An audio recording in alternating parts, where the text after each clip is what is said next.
Good morning friends. I hope आप सब बहुत अच्छे होंगे। आप सभी को स्वतंत्रता दिवस की हार्दिक शुभकामनाएं। और जैसा कि मैंने आपसे पिछली वीडियो में कहा था कि यूपीएससी का मैंने आपको पार्ट दिया था, अभी 2 पार्ट आपके शेष बचे हुए हैं, जो कि मैं आपको रिटर्न में और जब मेरे सारे संसाधन हो जाएंगे मैं आपको प्रोवाइड करा दूँगा। ठीक है, जैसे मैंने आपको बोला था कांस्टेबल आप पद पे चयनित होते हैं, वहाँ से आप एसपी तक कैसे जा सकते हैं, या आप लेखपाल होते हैं तो आप एसडीएम तक कैसे जा सकते हैं। उसकी जो जर्नी होगी वो मैं आपसे शेयर करूँगा पूरा टाइम टेबल के साथ। ठीक है, तो आज मैं एक बहुत ही ज़्यादा महत्वपूर्ण मुझे टॉपिक लगा कि काफ़ी शिकायतें मेरे पास आ रही थी कि बच्चे जो तैयारी कर रहे हैं इस समय उनको सबसे ज़्यादा प्रॉब्लम्स हो रही पढ़ाई करने में, किस प्रकार से पढ़ाई करें और किस प्रकार से चीज़ों को सीखें।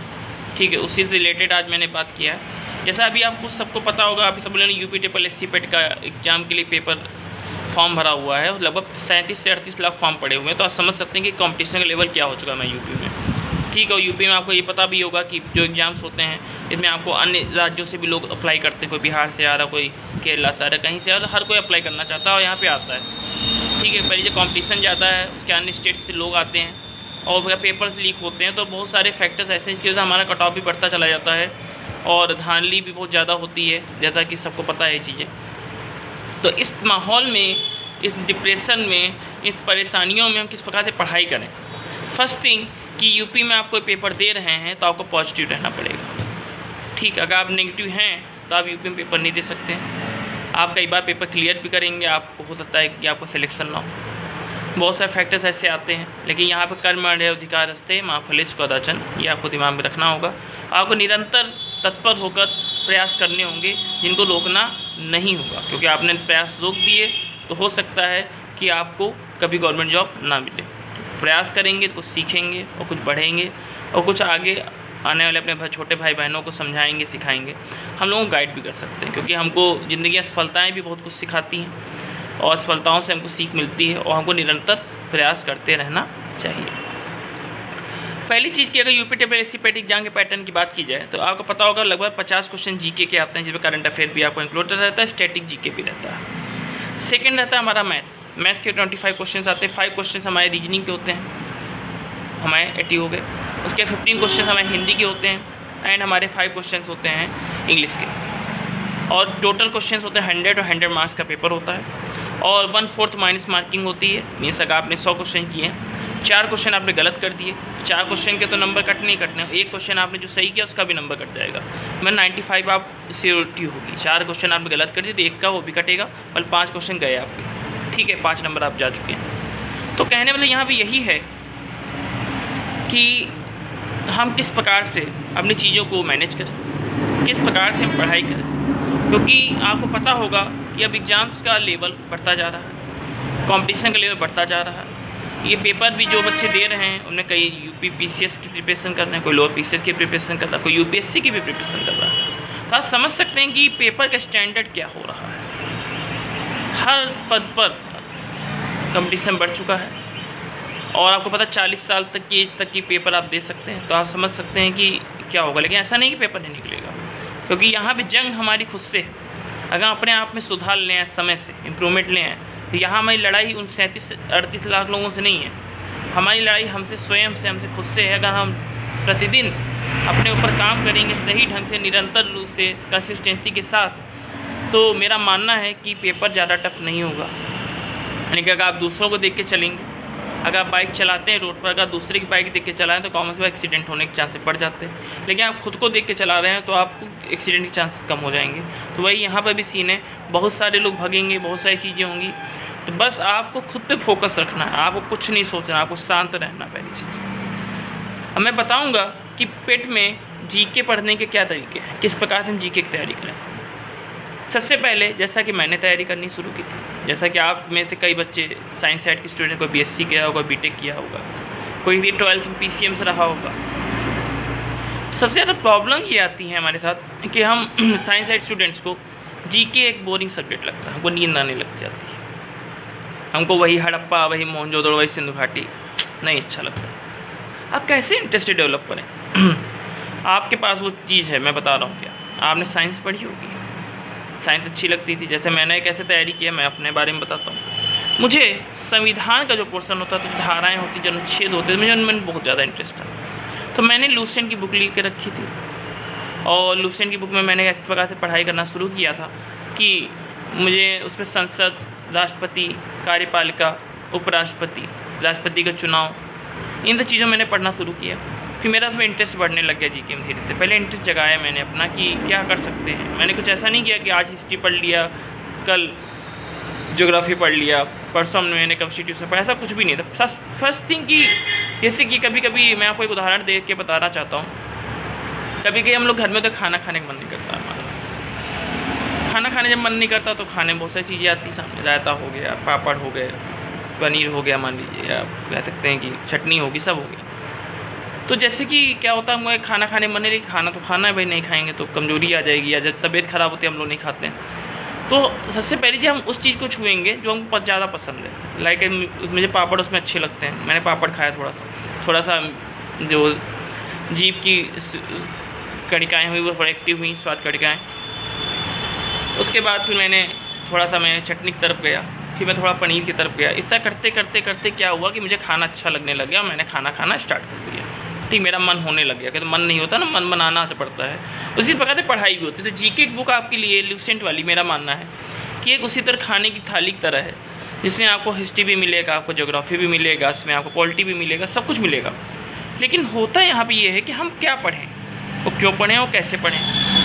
ठीक, तो आपको जो भी चीज़ हो सकता है, किसी को यहाँ पर ज्योग्राफी बहुत अच्छी लगती है, हो सकता है किसी को मेडावल हिस्ट्री बहुत अच्छी लगती है, हो सकता है किसी को साइंस बहुत अच्छी लगती है। तो आपको जो भी चीज़ अच्छी लग रही है उससे आप स्टार्ट कीजिए। पहले ये मत सोचिए कि पेपर लगा है, ये बिल्कुल दिमाग से हटा दीजिए। और ये बिल्कुल सोचना आप छोड़ दीजिए कि फर्स्ट अटेम्प्ट में आप बैठे हैं, आपका पेपर क्लियर हो जाएगा, ऐसा में नहीं कि नहीं निकलेगा।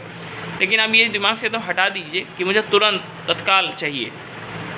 तो ये आप सोच के जाएंगे तो आप डिप्रेशन में रहेंगे। फर्स्ट थिंग, आप टाइम मैनेज नहीं कर पाएंगे और आपके चाहने से कुछ नहीं होने वाला कि मैं चाह जाऊँ मैं IAS बन जाऊँ और कल मैं पेपर दे आऊँ, कुछ नहीं हो सकता। ठीक है ना, उसके लिए मुझे तैयारी करनी पड़ेगी। किसी से युद्ध करना है, लड़ाई करना है, तो मेरे पास हथियार होने चाहिए, मेरे पास रणनीति होनी चाहिए, तब युद्ध जीता जाता है। और इसी प्रकार से पेपर भी है। 37 लाख 38 लाख लोग बैठ रहे हैं, तो कॉमन सी बात है कि आपको भी यहाँ युद्ध ही मिलेगा। और दिमाग का खेल है, साइकोलॉजिकल गेम होगा यहाँ पर। उसके लिए पहले आपको मानसिक रूप से सक्षम बनना पड़ेगा। अगर आप ऐसे कूद जाते हैं मैदान में, आपके हथियार नहीं तो आप जाते हैं, दुश्मन आपका कीमा बना देगा काट के। ठीक है, तो वही सीन यहाँ पर भी है। आपको पेपर अगर निकालना है, चीज़ें करनी है, तो आपको सबसे पहले पढ़ना है। पढ़ना कैसे, जैसे मैंने आपको इंटरेस्ट बताया, कैसे इंटरेस्ट जगना है, उस तरह से पढ़ाई करनी है। बहुत से स्टूडेंट्स ऐसे भी होते हैं जिनको मैथ्स में प्रॉब्लम आती है, क्योंकि मैथ्स के क्वेश्चन होते हैं इसमें, क्योंकि आप इसमें हिंदी रीजनिंग कर सकते हैं, जीके कुछ तुक्के लगा देंगे आप, ठीक है, लेकिन प्रॉब्लम होती है। तो सबसे पहली चीज़, आप कभी पेट के जैसे एग्जाम देने जा रहे हो तो आप पहले प्रीवियस ईयर क्वेश्चन पेपर सारे उठा लीजिए। यूथ कंपटीशन टाइम्स की बुक ले लीजिए, आप घटना चक्र ले लीजिए, उसको पढ़िए पहले अच्छे से। उसके बाद उसके जो क्वेश्चन के एनालिसिस जब आप करेंगे तो आपको एक अनुभव मिलेगा किस प्रकार से पेपर क्वेश्चन कर रहा है। क्योंकि यूपीएससी अलग है, यूपी पेट अलग है, पीसीएस अलग, सबका अपना अपना एक साइकोलॉजिकल नेचर होता है। पहले हमको टीचर का दिमाग पकड़ना है जो आप पेपर सेट कर रहा है, हमको सोचना वो सोच कैसे रहा। अगर मैंने उसकी सोच को अपने अंदर ले आया तो ये तय है कि मेरा पेपर निकलने के चांसेस बढ़ जाएंगे। और एज ए टीचर लाइक मैं भी टीचिंग करता हूँ, मेरा यही काम होता था। ऐसे मैं पकड़ता था चीज़ों को, क्वेश्चन देखता था, उसका मैं उनको वैसे घुमाता था कि क्वेश्चन इसी के आसपास होगा। ठीक है, कुछ घटनाएं देखता था करंट में कि इससे करंट अफेयर बन सकता है, इससे स्ट्रेटेजी के क्वेश्चन रिलेट किया जा सकता है। तो उसके लिए एक एनालिसिस होती है, बहुत मेहनत लगती है, वो भी आप भी कर सकते हैं, टाइम आएगा, लेकिन आपको पहले पढ़ना पड़ेगा। ठीक है, सीखना पड़ेगा। और दूसरी चीज़ की, जैसे बहुत से स्टूडेंट्स मैथ्स पर तैयारी करते हैं, मैथ्स में उनको कई प्रॉब्लम्स का सामना करना पड़ता है, वो नहीं समझ पाते कैसे पढ़ाई करें, क्या करें।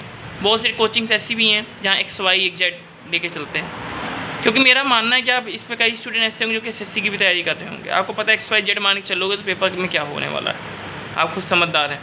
आज जितने में XYZ करो उतने दिन बगल वाला 4 क्वेश्चन करके रख देगा, होना कुछ नहीं है, सिलेक्शन आपका होगा है ही नहीं, कोई चांस ही नहीं है फिर। ठीक है, क्योंकि आप देखिए ना कट ऑफ किया जा रहा है आज के टाइम में। तो सबसे पहली चीज़ हमको करना क्या होगा, हमको XYZ से दूर रहना पड़ेगा। अगर किसी कोचिंग पढ़ना है कि वहाँ के टीचर XYZ में मैथ्स पढ़ा रहे हैं तो आप उससे दूर रहिए, क्योंकि XY का कोई यहाँ पे मीन नहीं है, क्योंकि आप कॉम्पिटिशन देने हैं, अकेडमी का पेपर नहीं देने हैं। ठीक है, तो अपने आप को इम्प्रूव करिए। ये मत सोचिए, बहुत सारे बच्चे ऐसे भी होंगे सर मुझे XYZ ही समझ में आता है, मानता हूँ, लेकिन आप यह कोशिश तो करिए। जैसे करेला खाने से खून साफ होता है ना, पहले करेला खाओ, एक बार बार खाओ, अच्छा नहीं लगेगा, लेकिन फिर आदत पड़ जाएगी, जब खून साफ होने लग जाएगा, चेहरे चमक आने लग जाएगी, तो समझ में आ जाएगा करेले के फ़ायदे क्या हैं। ठीक, क्योंकि हर दवाई कड़वी होती, कड़वी दवाई फ़ायदा करती है, वही सीन यहाँ पर भी। अपने आप को चेंज करिए, अगर आप चेंज नहीं करेंगे, अपडेट नहीं करेंगे, तो नया जो स्टूडेंट है वो बाजी मार ले जाएगा।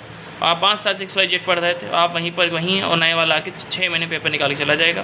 तो मर्जी आपकी कि पेपर निकालना है कि XYZ करना है वहाँ पर। तो दूसरी चीज़, कई कोचिंग में रटवाया जाता है, ये रट लो, वो रट लो, ऐसा कर लो, वैसा कुछ नहीं। रटने ध्यान ना दें, रट्टा मारेंगे भूल जाएंगे। जैसे मैं कैसे पढ़ता था मैं आपको बताता हूँ।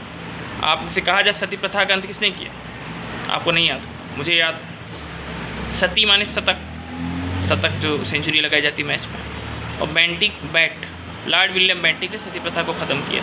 मैं इस तरह याद करता था। ठीक, मैं सारे गवर्नर जनरल ऐसे पढ़ता था, वायसराय ऐसे पढ़ता था,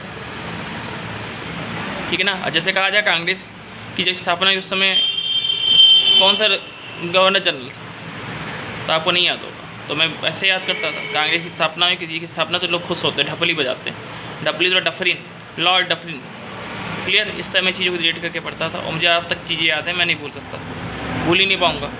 ठीक, तो मैं क्वेश्चन में आंसर ढूंढ लेता था। तो वही आपको भी करना, जो टीचर आपको ये करा रहा हो आपसे पढ़ें, ज़्यादा अच्छा है। 6 महीने सिलेक्शन हो जाएगा, कन्फर्म हो जाएगा, कोई नहीं रोक सकता। ठीक, नहीं भी होगा तब भी आप आज से बहुत बेहतर हो जाएंगे, और बेहतर हो जाएंगे तो एक ना एक दिन आपके हुनर की पहचान होगी, आप कहीं ना कहीं कोई ना कोई सिलेक्शन ले लेंगे, ये तय है। और नर्वस होने की कोई ज़रूरत नहीं, नर्वस होगे तो ज़िंदगी भर कुछ नहीं कर पाओगे, परेशानी रहोगे। मर्जी आपकी, हताश होना है कि संघर्ष करना है। अगली चीज़, आज जिन कोचिंग से पढ़ रहे हैं, मैं ये नहीं कहता कि सारी कोचिंग बुरी है, और कोचिंग अच्छी भी है, बहुत सी कोचिंग ऐसी भी हैं, वहाँ से टीचर्स हैं जिन्होंने आज तक कोई पेपर नहीं निकाला, उनको आंशिक रूप से हिंदी आती है, आंशिक रूप से रीजनिंग आती है, आंशिक रूप से उनको मैथ आती है, वो पढ़ा GK आती है आंशिक रूप से, वो ले आया बुक उठा के और रटवाना शुरू कर दिया। तो इन ऐसे अध्यापकों से आप बिल्कुल दूर रहें, ठीक, क्योंकि ये ना खुद का सिलेक्शन करा पाए, ना आपका सिलेक्शन करा पाएंगे। ठीक है, बस समय आपका बर्बाद होगा, आपकी फ़ीस लगेगी, वो कोई मतलब नहीं निकलने वाला। आपको डेली कुछ अपडेट होना है। हो सकता है मेरी बातें कई टीचर्स को यहाँ बुरी भी लगे, लेकिन मुझे कोई फ़र्क नहीं पड़ता इन सब चीज़ों से, क्योंकि मैं यहाँ विद्यार्थियों के लिए आया हूँ, और मैं अपनी भी तारीफ़ नहीं करता। बस मैं ये कहूँगा कि आप जो भी पढ़ें कुछ सीखें, रोज़ कुछ नया सीखें। अगर आप कोचिंग जा रहे हैं, अगर आपने कुछ नया नहीं सीखा रोज़, तो आपका जाना बेकार है, व्यर्थ, पैसा बर्बाद किया, समय बर्बाद किया, कोई मतलब नहीं है। आपको अगर कोचिंग में नींद आ रही है, आप बाबा समय देख रहे हैं कि समय क्या हो गया, 1 घंटे 10 घंटे के बराबर लग रहे हैं, सिर दर्द हो रहा है, तो आप उस कोचिंग में ना जाएं, क्योंकि वो कोचिंग आपके लिए नहीं बनी। क्योंकि पढ़ाई और पढ़ाने का ढंग ये होता है, जैसा कि मैं पढ़ाता आया हूँ, मैंने पहले पढ़ाया है कोचिंग्स में, मज़ा आना चाहिए, आनंद का अनुभूति होनी चाहिए, हमको अच्छा लगना चाहिए, हम दिल से पढ़ना चाहते हैं, आपके अंदर एक भूख होनी चाहिए, हमको ये चीज़ चाहिए। ठीक है ना, ज़बरदस्ती वाला काम अगर हो रहा है आपके साथ कहीं ना कहीं, तो आप उन कोचिंग संस्थानों से दूर रहें और वहाँ पढ़ें जहाँ टेक्निक्स के माध्यम, ट्रिक्स के माध्यम से चीज़ों को समझाया जाता है। जैसा कि मेरा मानना है कि मैं जब मैथ्स पढ़ाता था, तो मैथ्स में क्या करता था, मैथ्स के क्वेश्चन आपको रीडिंग कर लीजिए, अगर आप रीडिंग कर लेते हैं तो उसी में आंसर आ जाता था, या कोई भी क्वेश्चन हो। आप मेरे यूट्यूब पे जाके चैनल्स पे जो मैंने वीडियो डाले हैं उनको आप देख भी सकते हैं। मैंने कोई भी वीडियो 10 से 12-15 मिनट के ऊपर नहीं बनाया हुआ। तो मेरी कोशिश रही है कि कम से कम वीडियो में आपको जो चीज़, आप वर्क टाइम का मेरा देखी जाके, और क्या वर्क टाइम का कोई भी क्वेश्चन उठा लेना, अगर नहीं लग रहा है तो मैं वादा करता हूँ कि मैं आपको टेक्निक्स के माध्यम से उसी टिक से बताऊँगा। आप कॉल करेंगे, मैं आपको कॉल पे आप क्वेश्चन पढ़ते रहिएगा, मैं आपको बताऊंगा कहाँ से कौन सी चीज़ पकड़नी है, कैसे क्या होना है, आप करिए, आपका पेपर निकल जाएगा। आप वर्क टाइम के अगर मेरे टिक्स देखेंगे जाके, तो आप 350 से 400 क्वेश्चन, जितने जो भी क्वेश्चन मिल जाएगा, मैं वादा करता हूँ आप सब आराम से लगा लें। आप कैलेंडर देखिए, आप क्लॉक देखिए जाके, जो कि बहुत ही बड़े टॉपिक माने जाते हैं, 15 मिनट मैंने टॉपिक्स ख़त्म कर दिए हैं, उनको आप देखिए। अगर आपको लग रहा है कि चीज़ें और बेहतर हो सकती हैं, आपको लग रहा है कोई टॉपिक आपको परेशान कर रहा है जो समझ में नहीं आ रहा कोचिंग्स में भी, तो आप मुझसे डिस्कस कर सकते हैं। मेरा नंबर 8887970401, इस पर आप व्हाट्सएप भी कर सकते हैं, मुझे कॉल भी कर सकते हैं। ठीक है, अगर मैं कॉल नहीं रिसीव कर पा रहा हूँ तो आप मुझे मैसेज कर सकते हैं, मैं क्वेश्चन आप मुझे भेजिए, मैं उसको उठा के यूट्यूब पर सॉल्व करके दिखाऊँगा। आप ये टेक्निक चाहते हैं वैसे कम से कम समय में अगर आप क्वेश्चन सॉल्व कर पा रहे हैं तो आप कॉम्पिटिशन में बैठने लायक हैं, अगर आप नहीं कर पा रहे हैं तो आप बैठने लायक नहीं हैं। ठीक है, और वहीं पढ़ाई करें जहाँ पे आपको चीज़ें मज़ा आती, क्योंकि मैं भी एक समय पढ़ाता था कोचिंग्स में, और मैंने सिलेक्शन भी काफ़ी दिए। मैं खुद जूनियर असिस्टेंट 2019 का रिटेन और टाइपिंग क्लियर कर चुका हूँ, रिजल्ट का वेट कर रहा हूँ, जो होगा देखा जाएगा। बट मैं नेक्स्ट प्रिपरेशन लूँगा। मैंने पेट भी क्लियर किया, लेखपाल का भी एग्ज़ाम दिया मैंने, NTPC फर्स्ट राउंड भी मैंने क्लियर किया हुआ है। इस प्रकार से कुछ पेपर मेरे क्लियर होते जा रहे हैं और ज्वाइनिंग आप सीन जान ही रहे हैं, कभी तो हो गई भाई, कर्मण्येवाधिकार अस्ते मां फलेषु कदाचन, क्या कर सकते हैं भाई, जो होगा देखा जाएगा, नहीं होगा तो फिर भगवान ने वो बेहतर लिखा होगा। जैसा कि मैं इस समय रेगुलर जॉब में भी चल रहा हूँ, इस समय कोई प्रॉब्लम नहीं मेरे साथ। और UPSC का प्रिपरेशन मुझे भी करना है, आगे मुझे बढ़ना है, चीज़ें करनी है। मैं हताश नहीं होऊंगा और तब तक लगा रहूँगा जब तक मुझे मेरी मंजिल ना मिल जाए, क्योंकि टूटने से और बिखरने से कुछ नहीं होगा। हमको खुद को संभालना पड़ेगा और अपना माइंडसेट पॉजिटिव रखना पड़ेगा। अगर आप ये नहीं कर पा रहे तो आप कंपटीशन के लिए नहीं बने, क्योंकि ये एक बहुत बड़ी लड़ाई है खुद के साथ, अपने साथ, उन 35, 36, 37, 38 लाख लोगों के साथ, और ख़ुद को अपडेट बनाने में प्रतिदिन। अगर आप कंसिस्टेंसी के साथ डेली पढ़ाई कर रहे हैं, अगर आप ढंग से लगे हुए हैं तो आप पेपर निकाल लेंगे। अगर आप नहीं कर पा रहे हैं तो पेपर नहीं निकल सकता, कुछ नहीं हो सकता, चाहने से कुछ नहीं होता, आपको उसके लिए कर्म भी करना पड़ता है, और कर्म से हमारा भाग्य बदलता है, जैसा कि आप सभी जानते होंगे। ठीक है, चलिए धन्यवाद। जैसा कि आई होप कि आपको इससे मेरी मदद मिली होगी, और आप मेरे चैनल को सब्सक्राइब कर लें, शेयर करें, मैक्सिमम लाइक्स करें, कमेंट्स करें, और मुझे इससे फीडबैक दीजिए, कम से कम मुझे भी प्रोत्साहन मिले कि क्या चीज़ें चल रही हैं। अगर आपको किसी टॉपिक कोई प्रॉब्लम आए, मुझसे डिस्कस कर सकते हैं। आप डिसलाइक भी कर सकते हैं मेरे चैनल को, कोई प्रॉब्लम नहीं है। अपनी बातों को रखें, और बहुत अच्छा लगता है आप लोगों के साथ इंटरलिंक होकर और आप लोगों की मदद करके, और मैं आपकी पूरी मदद करूँगा। आप लोग आगे बढ़ें अपने एक्सपीरियंस के साथ, अपनी चीज़ों के साथ। Thank you so much, have a nice day.